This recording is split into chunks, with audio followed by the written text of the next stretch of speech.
Salut les gars, bienvenue dans ce nouveau débrief. On parlera de la victoire du FC Barcelone face à Las Palmas hier, 2-0. Je voulais faire un débrief un peu classique, mais j'ai décidé de parler un peu dans l'ensemble. On remarque ces derniers temps que, le Barça fait du 5 sur 5 sur ce mois de février, il faut d'abord le rappeler. Voilà, ce n'était pas parfait.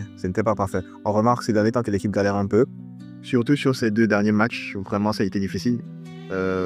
Très compliqué, les adversaires sont très regroupés. Mais il faut aussi comprendre que ce n'est pas nouveau. Ce n'est pas tant que le Barça levait le pied. C'est d'abord que l'adversaire en face est mieux tactiquement. Quand tu joues des bas de tableau, tu ne dois pas t'attendre à ce qu'ils aient un match ouvert, qu'ils viennent te chercher, etc.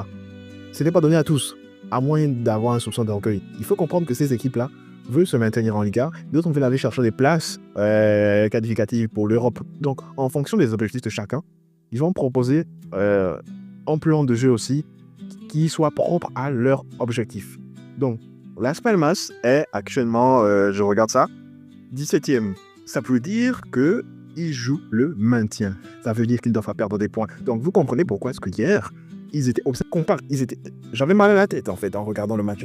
Ils étaient tellement bloc-bas. 3 bus dans leur terrain. Et c'est assez compliqué. Vous ne pouvez pas toujours vous attendre à ce que le Barça déroule. Vous ne pouvez pas toujours vous attendre à ce que le Barça propose un très beau football, les gars. En face, il y a une équipe qui refuse de jouer. Il n'y a pas assez d'espace. Ce qui m'énerve un peu, en fait, ce que je peux reprocher avec ce Barça, c'est le manque de déplacement, le manque de permutation. Je trouve que les joueurs sont trop systémiques. Vous voyez, on t'a dit, toi, tu vas jouer là, et ils se contentent, en fait. Ils se contentent de ça. Les joueurs dans ce Barça qui ont une certaine liberté, sinon qui prennent une certaine liberté, c'est Pedri, c'est Lewandowski. Réellement.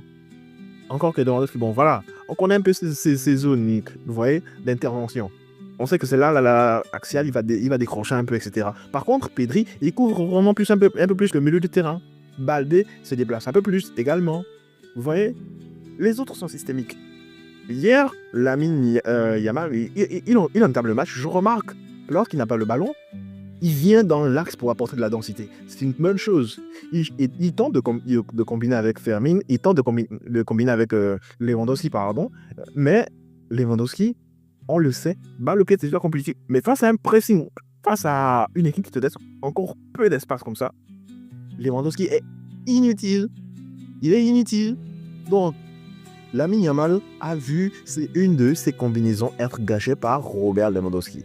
Le problème, c'est que Robert Lewandowski bénéficie d'un statut que aucun autre joueur dans ce club-là.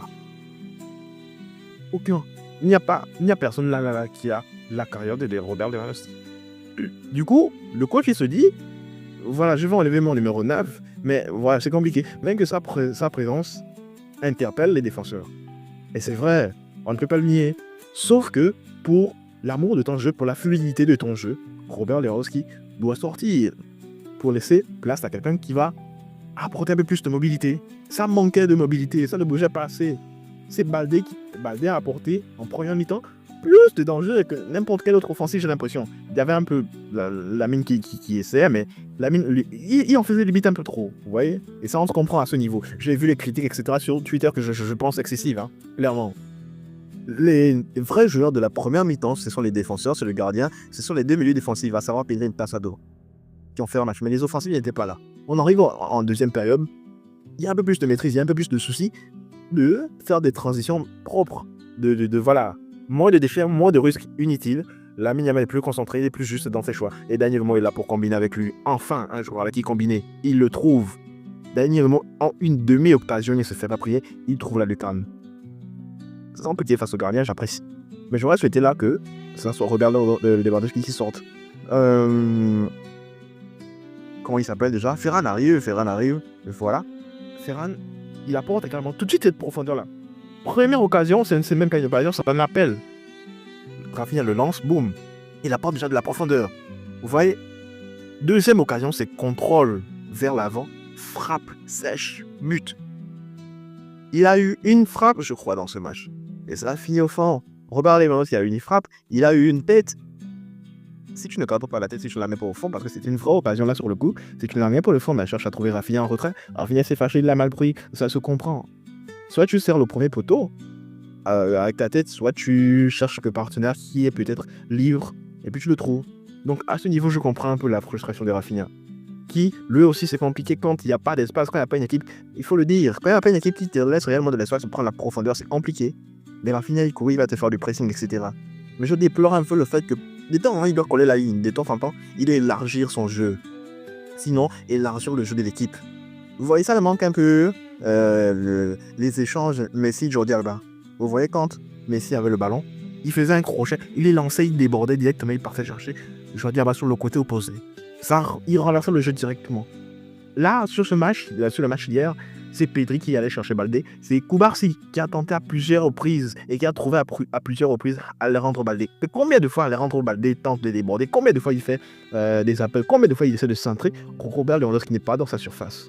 Vous voyez, comment est-ce que vous voulez faire les choses bien avec un attaquant qui n'est pas dans sa surface? Il est en retrait, il nécessite de cela, mais il n'est pas dans sa surface. Combien de centres? Oui, Baldé, vous allez me dire, il ne sait pas centrer, mais les gars, il faudrait centrer à quelqu'un. Il n'y a personne. Donc le Barça s'est imposé. La manière n'y est pas, mais le score est là. Les gars ne jouent pas contre des Bleus, ils ne jouent pas contre des U17. C'est une équipe qui tactiquement travaille. C'est une équipe aussi en face avec des êtres humains qui analysent aussi les matchs et qui viennent contre le Barça, qui viennent pour ne pas perdre surtout, parce qu'ils veulent jouer leur maintien. Donc, bonne opération du Barça, des zones d'antiflic. Individuellement, il y a des uns qui doivent se gérer. J'avais déjà parlé de ça ici.